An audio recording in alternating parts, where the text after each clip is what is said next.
G'day fellas and welcome to a casted game. Spawning in over on the west side of the map, playing as the Malians in the colour teal, it is Beastyqt. And on the east side of the map, playing in the colour red as the Abbasid dynasty, representing Istanbul Wildcats, it's Kasva. Ladies and gentlemen, welcome to game number 2 in this series. This is part of the caster mode clash, where we've got access to the brand new caster mode. We're putting some of the world's best players up against each other. This game is number 2 in a best of 3, which means that if Beastyqt wants to see that third game, he's going to have to pull. He's going to have to reach deep right now because he is down in this series 1-0 up against Kasva. If you did miss that first game, apologies for having spoiled it just then, but you guys know the rules. Look, I'm sure on the thumbnail it probably says game number 2 here, so you made your decision. You made your bed, you sleep in it now. Now, speaking of making beds, it looks like Kasva is going to be going with 2 scouts. I don't know what that had to do with making beds, but look, speaking of making beds, anyway, it's going to be a 2 scout opening for Kasva here, and I love this. I think this is really smart because this map right now is 100% a 2 scout map. There are so many bloody sheep on this map. Take a look at this. Kasva up in the north of the map here with 7 sheep. He's about to find his 7th, his 8th, and his 9th sheep all up here. Down on the south side, though, look at this. He's got an absolute flock following him right now. He's still missing a sheep, and he sees them. It's just that there's so... good eyes right there, Kasva, good eyes. Beautiful stuff coming out early from the Turkish player. But for the moment, I'm curious to see how this matchup goes, because one of the things that we really don't have a lot of information on at this point in the game is how the new civs stack up against the old civs. We've seen plenty of Malians against Ottomans, plenty of Malian mirrors or Ottoman mirrors. We don't have a lot of information on the other civilizations. You know, Ottomans versus the Abbasid dynasty versus the Malians, and that's what we're going to be seeing today. So I'm curious to see how it unfolds. I would suspect that the Abbasid dynasty do relatively well in this matchup because I feel like the Malians kind of want to play a bit of a late game, just with some of the landmarks that they've got. That's the way it feels for me, and obviously the Abbasid dynasty do very, very well in the late game. So my feeling, or my suspicion, is that if this game does go late, it's going to be great for Kasva. But I definitely think there's a window early as well for the Malians. Beastie's got access to the javelin thrower, which I'm curious to see how it stacks up against the Camel Archer. The Camel Archer, obviously an archer unit, notorious for how much damage it does. It's also got a fair bit of health and very, very strong in the late game. And I want to see how the Javelin Thrower actually goes up against it, because my suspicion is it should do pretty well. But the main thing that sets the Javelin Thrower up for success against fellow archers is that the low damage of the other archers is mitigated by, or rather just the damage of the archers are mitigated by the base armor that the Javelin Thrower's got.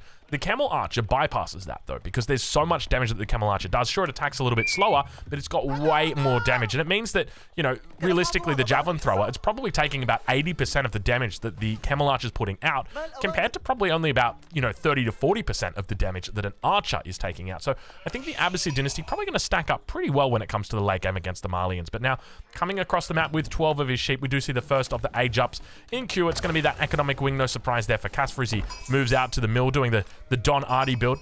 I've begun naming builds after certain regions of the world depending on the player that created it, so I'm going to have to call this the Netherland expansion right here. I'll have to work out what city Don Artie's from, because he was the one who pioneered this build. Now, one of the things Don Artie pioneered about this build was that you'd only need 3 sheep to start it off with. So Kasva's definitely, you know, going out on a limb here and saying, well, I've got 19 under the town center and I've got another 12 coming in. So maybe we're going to have to create a new build specific to Kasva, as he's got 30 sheep now under his town center alive. He's also got carcasses under there as well. Beastie now reaching the feudal age. It's going to be the Mansa Quarry that he's gone up with. Mansa Quarry going to be sticking on gold for the moment. We'll watch to see whether he looks to pick up a second town center, whether he places or goes for aggression, or whether he looks to go for a bit of an expansion. Now, keep in mind, he's actually got a pretty decent sized gold vein in his base. He could be throwing down more houses around this, but for the moment, it looks like he's going to be pretty heavily focused on wood and drops down the stable. So we could potentially see a warrior scout opening. Now, one of the reasons why I think a warrior scout opening wouldn't really make sense right now, and I know this is weird, but hear me out. If Beastie had gone for a second scout in the Dark Age, then a warrior scout makes sense, because he can then use that second scout to take away some of the sheep that Kasva's got. You know, Kasva's sitting over here with 30 sheep. Take 10 of those sheep, give them to Beastie, and that would have been the sheep that Beastie would have got from that second scout. But we do indeed see a warrior scout coming out now from Beastie. So to me, it doesn't really feel like there's a lot of how do you say it? Like synergy with his build order. I feel like if you're ever thinking about warrior scouts, I feel like you probably almost always want to open with at least a single scout in the Dark Age, just because you can really capitalize on having early aggression. So as an example, what you could do for Beastie is if he had the second scout in the Dark Age, what he could then do is now the warrior scout upgrade comes in, the scouts are already sitting here over harassing the villagers, and now all of a sudden they start doing 7 damage a pop. And they're already in the enemy base. You didn't have to make them and get them over here like we see the horsemen doing now. They're already there. Horsemen now going to be putting out some aggression, forcing Beastie to move back away from that position. Beastie loves these warrior scouts. We've seen plenty of games where Beastie plays into the late game with heavy amounts of warrior scouts. So do expect to see that out of him as well today. Bit of a warrior scout spam, but now going to be moving into... Oh, that's still a warrior scout. I thought that was a sofa, but the production time is quite low. But it looks like a second town center going to be coming through. Still got the Mancer Quarry on gold generation. Not moving over to stone for the moment. Warrior scout up against horsemen. And the raid coming in on the back side of the base. Not going to be successful here. Kasva still yet to add in that second town center, but at least has added in the mining camp and is working hard towards it. You can see him actually moving into the... He's picked up the first tier of the Golden Age and now throwing down an additional house. Not sure why he needs this house. He's gone to 28 or 50 and he rushed it up with villagers. So, yeah, not sure exactly what the reasoning was behind that, but... We do have professional scouts coming in from Beastie. So this is the Malian opening that I suspected would probably come up. And you can... the reason why I suspected is because there's just very natural synergy in the way that it goes. So it's typically the second scout in the early game into warrior scouts. Now, warrior scouts move faster than normal scouts. We can see this is a warrior scout here. It does 1.88 move, or it has 1.88 movement speed down in the bottom left-hand corner of that little spot up. And compare that to the 1.62. So they're faster moving units. And not only that, but if you pick up the professional scouts, you're going to be able to bring those deers back to your base faster. First villager kill of the game does go towards Kasva. He gets the gold medal. He's very quick out of the gates here as the horsemen are successful. Still only sitting on 67 stone at the moment, but has added in that second town center. Going to be adding it in now behind the base. So very greedy opening here from Beastie, going for a second TC and a second town... Or rather, sorry, let me take that back. Going for a second town center and professional scouts. That's probably a bit better of a way to say it. Mancer Quarry never actually moved over to stone, interestingly. But now coming in once again on the woodline villages, looking to try and create a bit of havoc here in the base of Beastie, and he managed to do so, but loses the scout in the progress, and now he might actually lose a horseman as well. Scout's going to be heading in the opposite direction. Ideally, you want to have 3 scouts out so you can start collecting these groups of 3 deer and wipe them from the map completely. You can see there's a whole bunch of groups of 3 little deer just everywhere, each little corner, so very easy to go and just pick up and pull them back towards the main base. And now Town Center might be interrupted here. Beastie could be in a little bit of trouble. Town Center should get up, though. The scouts do a decent job blocking, and I think Kasva probably realizes that as he falls away from this position, heading down towards the west side. Town Center does get up. Second TC is here, and Kasva obviously going to be well and truly aware of that. Now a spearman on the front line. Look at this. How aggressive do you want to be? Kasva just absolutely aggressive out the wazoo. Second Town Center now coming down for him as well. So it's going to be 2 TCs for both of these players. In the middle of the map, the wolf gets picked up by Kasva. Look at these spears. Oh my lord, does he have double racks? How is he producing this many spearmen? That is an awful lot of spearmen that is coming out right now. Yeah, Kasva should ideally be prioritizing sheep. So a lot of people look at the berry bonuses for the deli and the Abbasid, and they're like, oh, berries are good. Yeah, berries are good, but there's a lot of walking distance right here. Now, he does have his wheelbarrow in, but if you can be underneath the town center, picking up that food from the sheep, handing it in, putting and sitting back straight back down, you're going to be making up plenty of gathering speed here by doing that. So ideally for Kasva, I'd love to see him out over here. It's going to be much more efficient, but we'll wait and see exactly how he begins to posture as he begins. And he actually spots out the professional scouts from his enemy. 1.22 movement speed. Villager's going to get taken out. That's going to be the second villager, third villager now that goes down. So Kasva doing great, and the first of the Donzos making its way out onto the battlefield as well. He manages to pick off a scout, and we see the deer carcass gets dropped to the ground, so he's going to have to add in a third warrior scout, and we see him doing that now, but turning his attention towards the pit mine. Kasva's so aggressive in this early game. Has added that second TC, and now adding in the third town center as well. He's got the berries up to the top side here. So Kasva just incredibly aggressive. I'm loving this playstyle from him. Aggression and expansion at the same time. It can be hard to macro for that. And that's really where the talent comes in my opinion. It's the micromanagement of the economies, which I guess in the old days we used to call it the macro. I don't know if that still means, if it's still the same. For me, macro is like the bigger picture, the decision making. But I guess that's still macro, isn't it?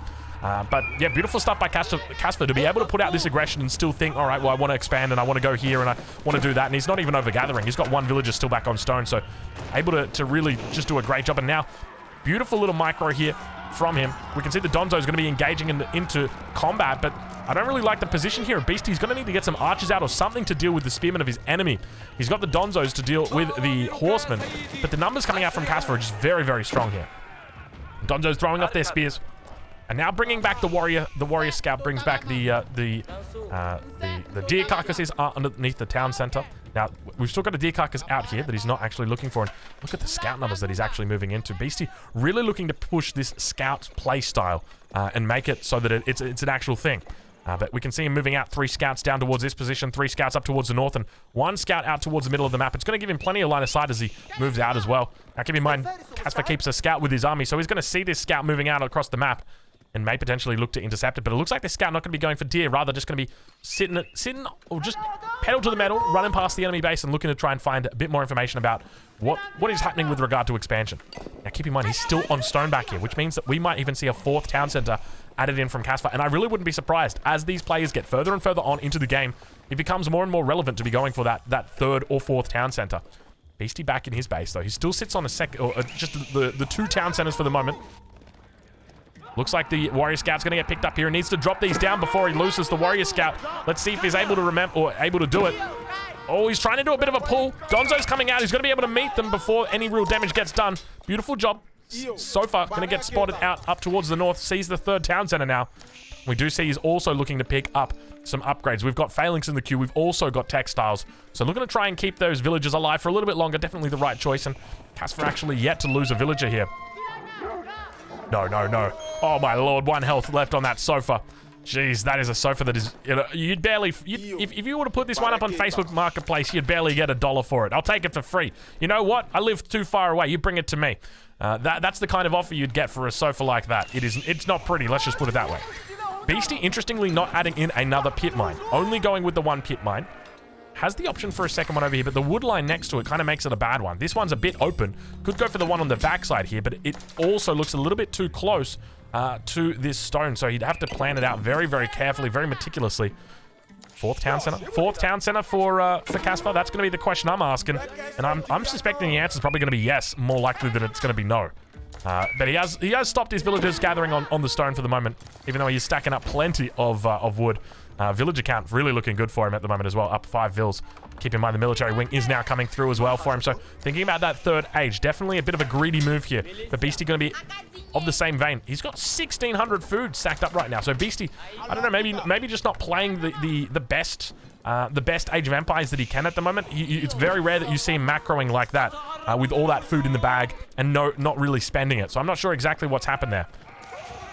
But now, over on the east side of the map, he looks to try and prevent his units from being killed. Managing to do a pretty decent job, and Kasva, not paying attention, loses his entire raiding force here. Very unfortunate there from Kasva. Now Kasva going for an absolutely mammoth wall. This is like an Abbasid dynasty giga wall right here. Starting up at the north side, so fortunately those villagers should be okay. But it looks like attention going to be headed towards this 3rd town center. And Beastie doing a decent job here with the Donzos. We can see the archers now starting to push out as well. Spearmen, keep in mind these guys got their phalanx upgrade. And he manages to find the villagers. Sofa going to be peeling off rather and picking off a villager. Unfortunately not going to be able to find it. Keep in mind still no villagers killed at the moment by Beastie. And Kasva's villager count really starting to pull ahead as well. He's up to 69 villagers. That is really, really nice. Back in the base of Beastie, he finally starts adding in on that 2nd pit mine. Super smart move there. And now we've got a sofa that is under attack. No +1 ranged armor just yet. As I say that, we see +1 ranged armor coming through. Villager count still quite high here. Or rather, no villagers being killed just yet. Age 3 about to come through for Kasva. The military wing's going to be it. Military wing. No culture wing. Military wing. Oh, okay, interesting. So moving into camel riders, potentially with the camel rider shield. I guess he's also got boot camp, which is going to increase the health of his units. That's another option. But we do see that Kasva, now reaching that third age, is going to be looking at a whole bunch of upgrades. We'll see what he goes for. Veteran Spearmen, Veteran Archers. He's still got a bit of gold in the bag, so he could be thinking about going for... He loves to go for Lumber Preservation, so that could be an option for him as well. Let's have a look and see whether he goes for it. Doesn't look like it'll be this game that he picks up Lumber Preservation super early. But he does have all of his economic techs. Grand Fulani Corral now coming down here for Beastyqt as well, as he begins adding in additional pastures or additional ranches around that. And look at this wall coming in for Kasva. Kasva really just going absolutely crazy out of his mind with walls. He's like, well, if we're going to make a wall, we're going to make it absolutely great. And, I mean, he's channeling his inner Donald Trump. He's in a China right now. This is really a great Kasva and wall. But now it looks like he might be in a little bit of trouble here. There's not enough space in the town center. As villager number 1 goes down here. I say there wasn't enough space in the town center. It's 9 out of 10. He technically could have done it. Men-at-Arms making their way out onto the field as the huge amount of infantry that Kasva's got begins barreling down towards his enemy, and we enter into the cinematic mode as the veteran units are finally in. Look at the beautiful timing by Kasva. Kasva's timing push is immaculate. Oh, you couldn't ask for a better position, and now a single warrior scout comes out bringing his deer carcass with him. And we see that the spearmen are just going to be able to force those units back, and the Donzos begin moving up. He's got the archers here. We hear rage going on in the background, but the main fight's going to be this one here. Spearmen dishing out the damage on the front line, and the archers doing a great job of just killing and tanking up these Donzos and just chasing them around. Has he dropped the deer carcass? Where's that deer carcass? There he is. He finally dropped it down. And now we're starting to see the warrior scouts just get completely shredded, and Kasva looking incredible and in its early castle age timing push. We see a siege workshop getting rushed up by Beastie, but at the same time Kasva looking very, very solid in this second game in the series. We bring back the UI so we can begin to witness exactly what is going on behind the scenes as the Sofa are looking at to try and pick up reinforcements. We can see them doing a decent job of collecting units, but unfortunately a lot of them are spearmen and going to be very effective at countering them. A few Sofa do make it behind enemy lines, and that wall slowly coming up across the map. Kasva quite literally cutting the map in half. He says, I want this side, you can have that side. And you ain't coming behind these lines. But interestingly, doesn't opt for a stone wall, instead just goes for a big wood wall. I guess if he'd gone for a stone wall, probably take a little bit too many resources. It's a bit resource intensive. I wonder how much it costs. How much does it cost to stone wall across the entire map? What do you reckon? I'm gonna estimate 1,800 stone. That's my estimate. 1,800 stone, unbroken wall, directly across the map. I wonder what it is, though. I'll have to test that. Because I feel like that's a pretty good deal. 1,800 stone for a guaranteed safety net. All right, well now, Beastie going to be running the gauntlet here as the spearmen try and find a way through. Archers also tagging some of these units, and Beastie in a little bit of trouble. He's less than half the military pop of his enemy, and Beastie just going to be throwing away a couple of units. A little bit of a mistake here from the Beast himself. Definitely not playing his best today, unfortunately. Losing units left, right, and center. And, you know, do you want to know why that happened? I suspect he probably issued a command for them to move away. And I reckon the command probably didn't go through. And the attack alarm had already gone off from the archers. So by the time that these units get attacked by the spearmen and all the other archers, the attack alarm is still on cooldown. And so his attention's not being drawn back towards that position because he's like, yeah, that was from the archers, it's fine. And unfortunately, yeah, he loses everything. So Beastie in a really difficult spot now. Look at this, 89 villagers against 76. It is Beastie down 13 villagers. So, I mean, it's not terrible, honestly. The 3 TCs from Kasva. I feel like Kasva's Vil production might not actually be perfect. And now Scout's actually managing to break through the wall, but not going to be able to get to the enemy side. Fortunately, Kasva able to get his units there in time to actually block. Units now moving out. He's also bringing out villagers just to repair up this wall. Keep in mind, Relic's still in play. But that Grand Fulani Corral going to be able to provide plenty of passive income. Now, speaking of passive income, let's get a little bit of a look at the income. We're at the 18-minute mark right now. It's about damn time we have a look at what the income is for these guys. Over towards the north side. Kasva being a little bit ballsy, grabbing out these resources from behind or from in front of the walls. He continues pushing up with the infantry, though. We can see he's actually picked up boot camp as well. So he's just going to be sticking with a heavy infantry composition. And keep in mind, one of the best compositions in the game for the Abbasid is this very composition. This is a composition that you can take into the late game. It's a comp that you can just, you know, play it from the feudal age into the Imperial age, and it's very strong. Composite bows, phalanx, incendiary arrows, elite army tactics. All of these upgrades are really going to add into the power of this army. And with this, we can see the Beastie now starting to run for his life. The villagers, or rather villager kill count is slowly increasing here, but he's managed to spot that out. Gets a nice little position, but now Beastie in a little bit of trouble. Villagers under attack. Villager count going to start moving up drastically, rather, the kill count. Mangonel firing off. It's a double Mangonel underneath the town center, but Beastie finally realizing his vills were being massacred. He's lost 23 so far. At the same time, up towards the north side, we see another raid going through. He's managing to try and move these back around. Mangonel's going to be looking for these shots on the archers, but they've done everything that they needed to do. Big shot coming in, and the cows now going to get slaughtered. Don't do him like that. He actually takes out the cow, and now he's not going to be able to build a pasture in this position because the cow's blocking it. Oh, very, very, very cheeky. Kasva, very cheeky. He's down 33 villagers now, Beastie. It's a very difficult spot for him. Begins now dropping down another cattle ranch. Mangonel shots go a little bit wide. Beastie going with a quick wall, manages to do a decent job. Plenty of units up here, and a third Mangonel going to be helping out in this position. Beautiful micro coming in from Kasva, drawing out the attacks from the Mangonels like they were just dodged, like they're playing dodgeball or something. It was just beautiful stuff. But the question is, where are the rest of the units for Kasva? Because I only see a few on his screen, on the screen right now, and I just know that there's more roaming around. And here we are, down on the pit mine. A couple of javelin throwers getting thrown in on the action. Now these units were touted as becoming, you know, the overpowered unit, the S+ tier unit. And we've seen them fall off a little bit. They're not as good as they used to. And I think that's probably because once they start getting the higher numbers, they don't seem to trade out as well. But we'll watch how the defense goes as Beastie is really being tested by Kasva. I tell you what, you know, we often talk about the kryptonite of Beastie, and it seems to be Kasva. He's just got a way. I don't know how he does it. He manages to weasel his way through the games and find a way in. But now the Mangonels, look at him. He's trying to keep the Mangonels alive. He's managing to kill all of those. Oh no. Up towards the north, another raid going to be coming in. Beastie going to be running for dear life.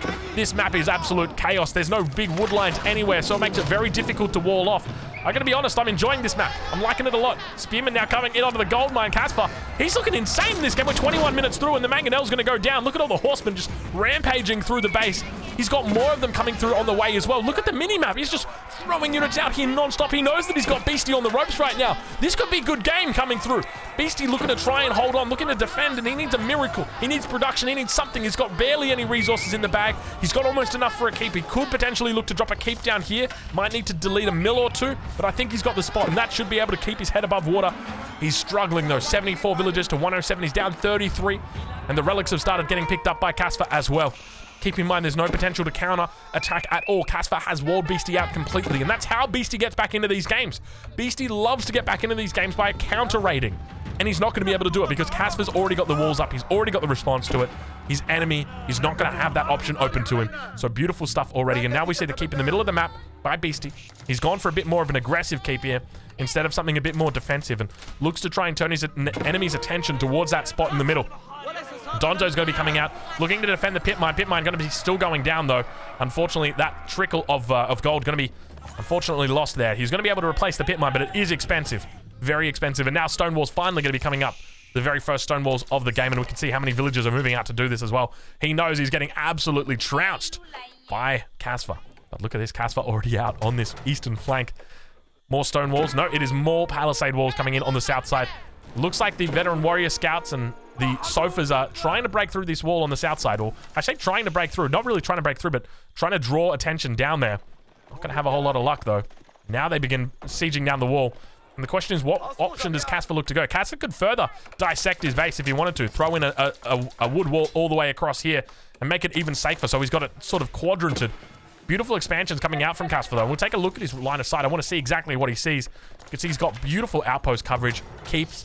So many keeps as well. Triple keeps coming up for Kasva at the moment. He might even have more.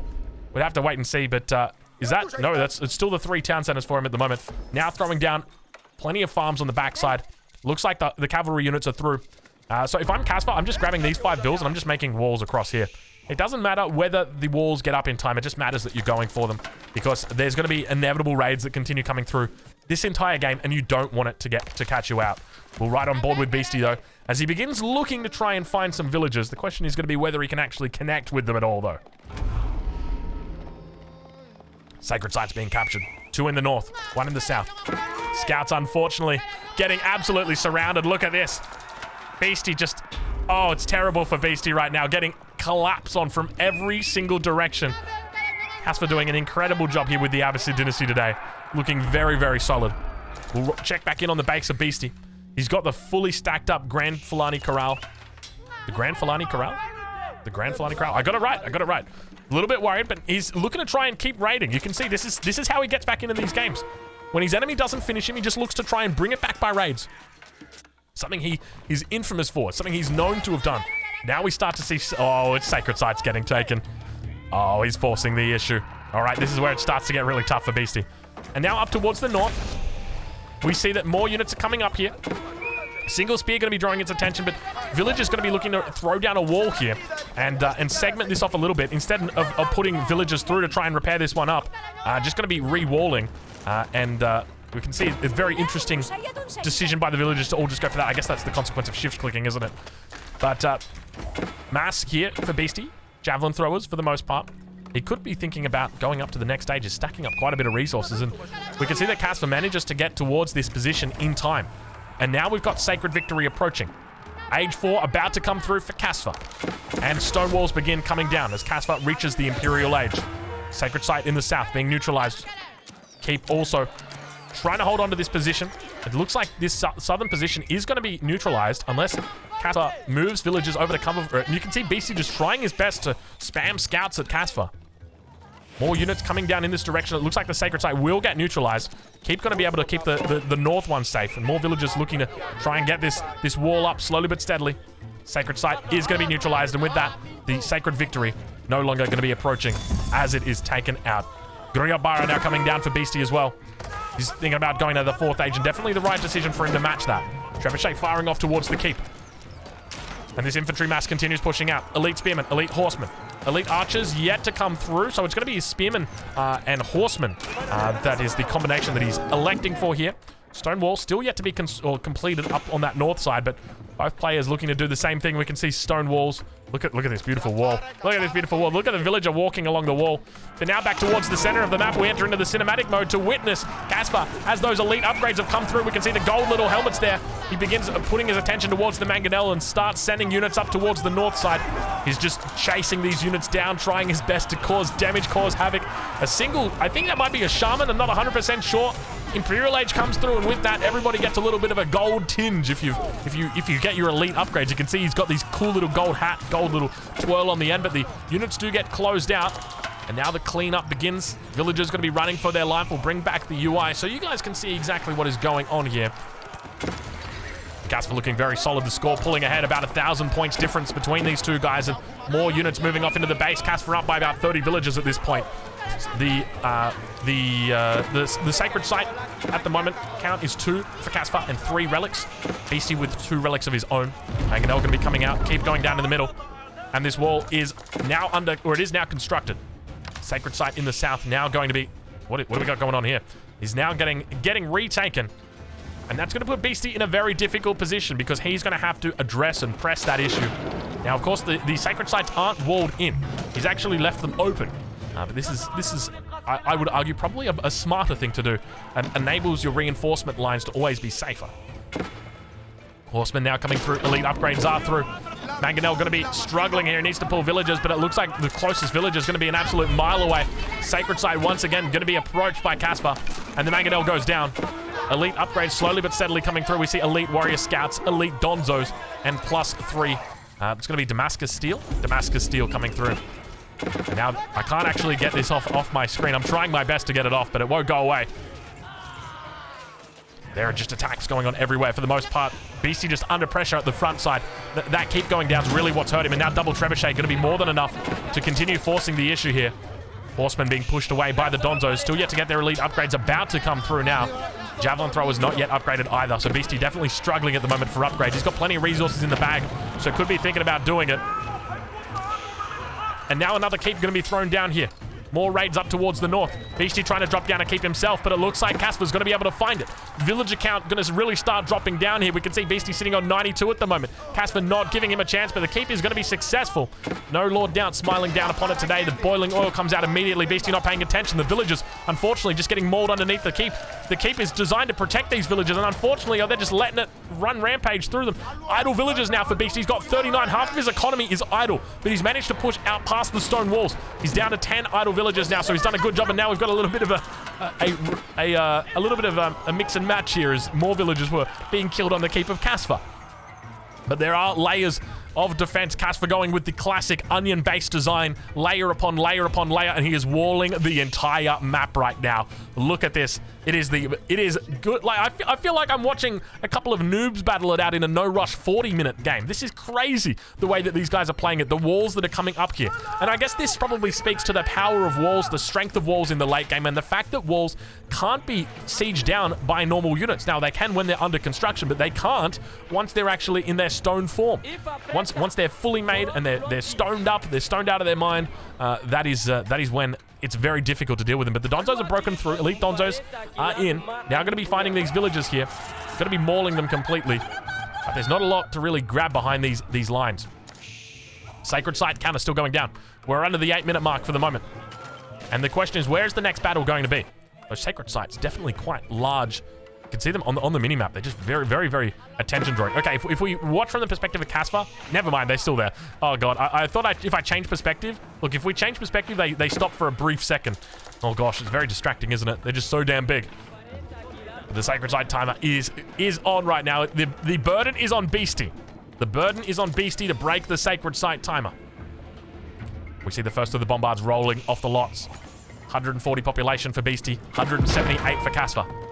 Comparing the two when it comes to their economies at the moment, Kasva's sitting on a huge amount of resources a minute, looking at about 6,000 resources a minute. Beastie looking at something similar, about 5,000 resources a minute, so still a little bit behind, rather.